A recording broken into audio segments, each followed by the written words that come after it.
self-evidently, when you're constructing a tax-efficient investment portfolio, you are going to look at the so-called tax no-brainers first. You're definitely going to look at pensions, you're going to look at ISAs, maybe even consider VCTs, EIS. When I say maybe even, I didn't mean to be in any way disdainful about those. You're going to look at using, of course, your various allowances and exemptions, your personal allowance, your dividend allowance, your personal savings allowance, if it's available to you, which it will be if you're a higher rate taxpayer or a basic rate taxpayer, and your nil starting rate band. But what about when you get beyond that? Surely that's the end of it for tax efficient saving. No, it isn't.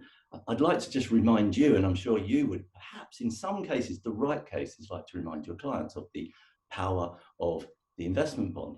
And the key thing around this is when you explain it to people, and sometimes even when you re-explain it to yourself, you question, that seems quite good. And the two things that seem quite good, particularly, are the 5% withdrawal allowances. So you take your money from an investment bond, and however much growth in it you can take is in it, real economic growth, the first 5% that you take out is treated as capital. And if you don't use it in 1 year, you can carry forward the next year. You know how it goes. So you could have 10 years, you could take out half the initial invested value of the bond and there'd be no tax on it. Pretty good. Treated as capital. No tax at that time. That's why we always say tax deferred. And then there's top slicing relief, because when you get to the time where you're going to cash in the policy, then, and this is really important, the gain is divided, broadly speaking. It's a little more complicated than this, which is why people need advice. The gain is divided by the number of full policy years the policy has been enforced. Again, you know how this goes. That means you take a comparatively small amount of the gain, add it to your other income. Stress, broadly speaking, there's some really good stuff been put together by my colleagues on this subject of how you make the calculation within Techlink.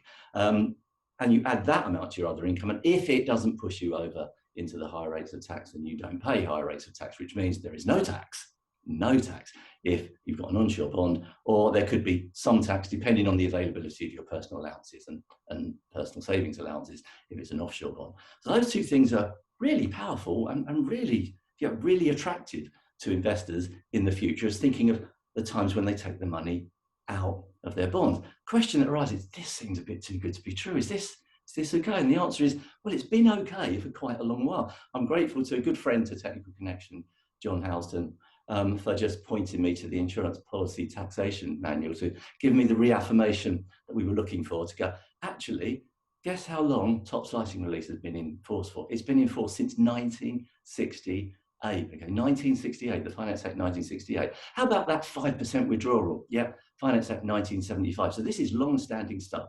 So I would encourage you to keep that in mind when building your overall investment portfolio in a tax-efficient way. And last, can't leave without saying this, when you do come to take money out of your investment bond, then you have effectively two choices: a horizontal encashment, taking money from all of the segments, when you will be looking at that 5% rule. And you can fall into a bit of a trap, actually.